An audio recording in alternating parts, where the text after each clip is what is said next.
Na haya ndo matokeo matano ambayo yaliwahi kuwakuta Brazil katika kombe la dunia ambayo hayawezi kusahaulika hadi leo.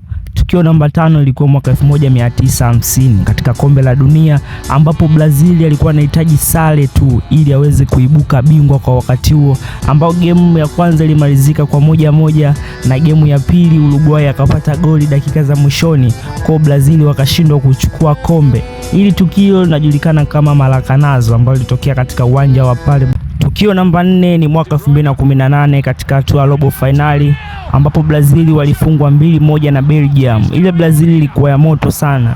Ndani kuna Neymar, kuna Coutinho, lakini pia walishindwa kufuzu hatua ya nusu finali na kutoka robo, ambapo Brazil wengi walikuwa naamini kwamba huo ndio ulikuwa mwaka wao wa kufanya wonders kombe la dunia 2018, lakini bahati sio kwao, wakaishia hatua robo finali.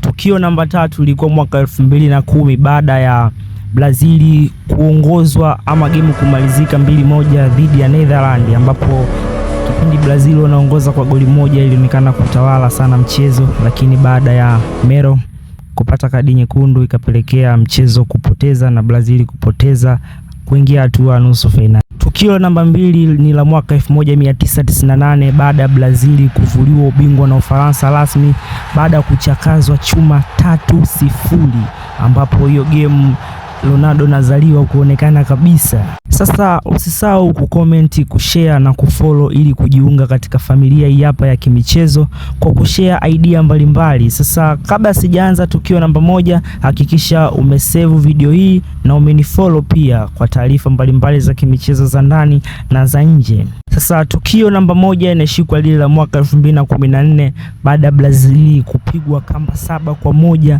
na Ujerumani, ambao ni tukio kubwa la aibu na haliwezi kusahaulika katika historia ya soka, ambapo dakika 29 tu Brazil walikuwa wameshaloa kamba 5.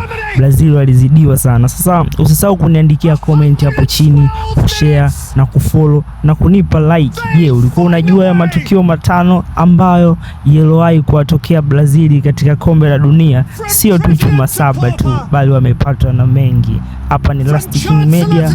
Usisahau kushare, kucomment.